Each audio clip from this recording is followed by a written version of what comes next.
À l'occasion de la journée de la laïcité du 9 décembre 2020, 5 élus de votre département ont tenu à s'adresser à vous personnellement en tant que futurs adultes et citoyens. Ils partagent avec nous leur vision de la liberté d'expression et rendent hommage à Samuel Paty, ce professeur d'histoire-géographie assassiné en sortant de son collège. Oui, un professeur qui avait exercé longtemps en Seine-et-Marne, qui avait transmis sa passion de l'école, de l'éducation à de très nombreux collégiens, eh bien, a été tué lâchement il y a quelques semaines dans un autre département. Il a payé eh bien, sa volonté d'exprimer l'esprit critique, de donner ce qui est nécessaire à une éducation de citoyens, à d'autres collégiens. Et il l'a payé cher. Et dans notre pays, eh bien, c'est inadmissible. Chacun doit pouvoir s'exprimer, et en particulier un enseignant dont c'est la tâche, c'est la fonction et c'est l'honneur de transmettre les valeurs de la République. Il l'a fait, il l'a payé de sa vie. Et on doit lui rendre hommage, comme à tous les enseignants qui, tous les jours, eh bien, transmettent ces valeurs de la République qui sont indispensables à notre société, au fondement de notre société. C'est ça qui nous lie, c'est ça qui pour nous est le fondement général de la France.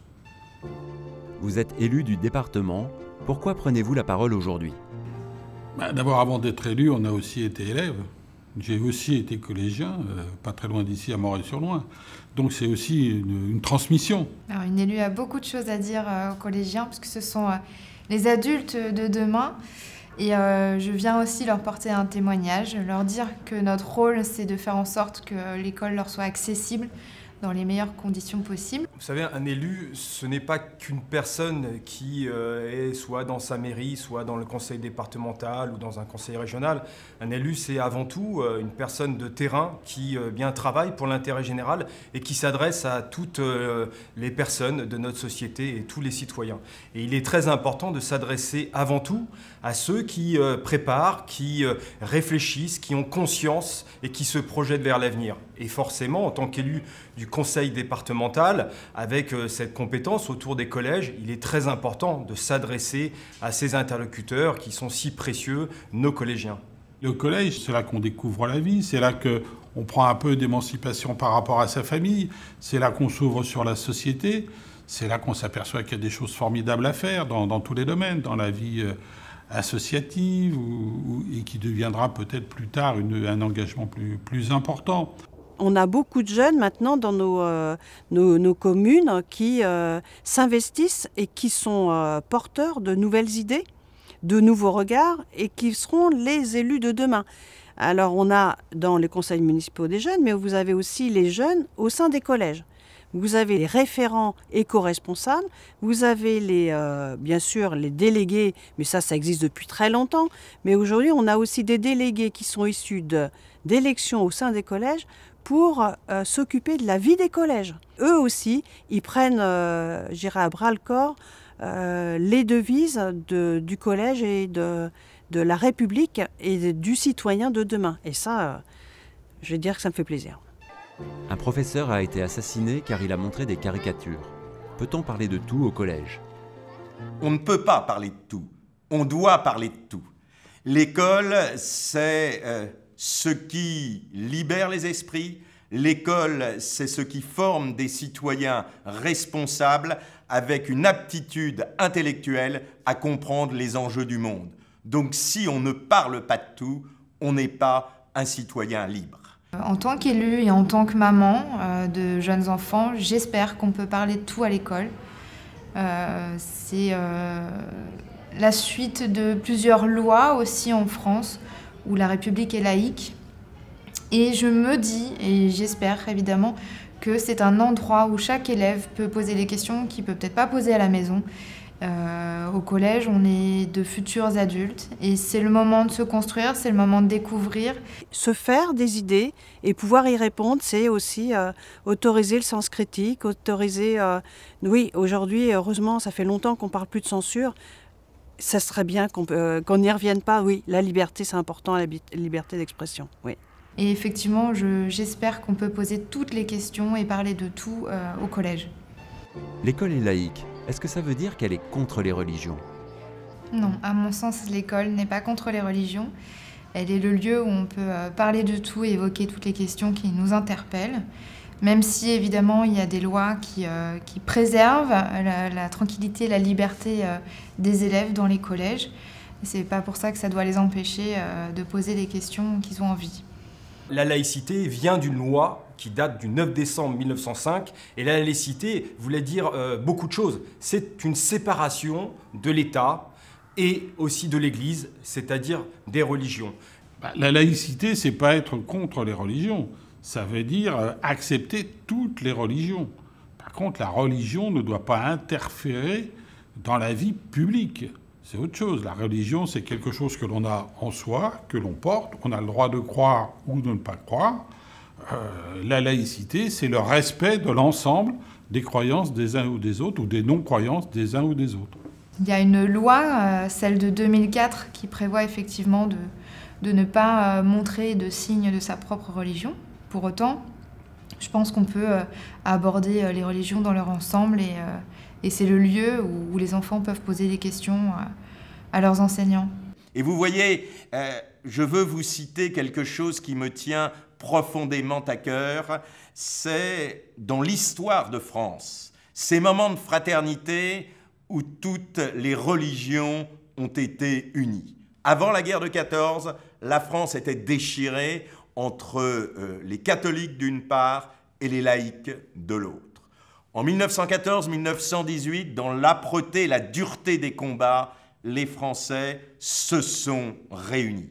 Et j'invite tous les jeunes de France à aller à Verdun, à aller devant ce magnifique mémorial où vous avez côte à côte des tombes catholiques avec la croix, des tombes juives avec l'étoile de David et des tombes musulmanes avec le croissant tourné vers la Mecque. La France, ce sont toutes ces tombes qui ont servi un seul et unique drapeau, le drapeau français. Allez à Verdun et vous verrez que la laïcité française, elle n'est contre aucune religion, elle les embrasse toutes. Alors, dans la rue et au collège, peut-on tout dire? Est-ce qu'on peut tout dire? Oui et non. On peut poser des questions, donc il faut découvrir, et je pense que découvrir et apprendre, ça passe par le fait de poser ces questions. En revanche, il y a des limites, et je pense que c'est ces limites que les enfants ont la grande mission d'apprendre à l'école. On peut parler de tout, on peut tout dire avec, je dirais, deux limites. La première, c'est la limite légale qu'il y a en France des opinions qui sont des délits, le racisme, l'antisémitisme, le négationnisme. Ce sont des délits parce que pour pouvoir avoir un destin commun, on ne peut pas prôner n'importe quoi, défendre n'importe quelle idée. Pour le reste, tout peut être sujet de débat. Pouvoir poser des questions, débattre et à la fois rester bienveillant vis-à-vis des autres, exprimer ses idées sans agresser ceux qui ont des idées différentes. C'est ce qu'on attend dans la vie de tous les jours, c'est ce qu'on attend dans le monde du travail, c'est ce qu'on attend dans la famille, c'est ce qu'on attend partout dans notre vie, évidemment. Les échanges, les débats doivent être faits dans le respect. On peut ne pas partager la religion de son voisin, on peut ne pas partager ses idées, mais on doit être capable d'en débattre. Et vous savez, ce qui fonde la République, c'est la raison, c'est le débat démocratique, c'est-à-dire on débat sur les idées, ensuite on vote et on choisit. Si on n'est pas capable de débattre posément, eh bien la démocratie est gravement malade. Pourquoi est-ce important de s'informer et de débattre de tous les sujets au collège?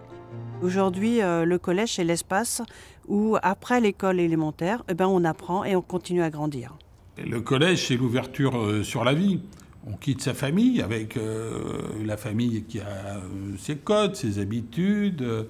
Et là les collégiens sont confrontés à d'autres qui ont vécu d'autres choses, qui viennent d'un autre milieu social.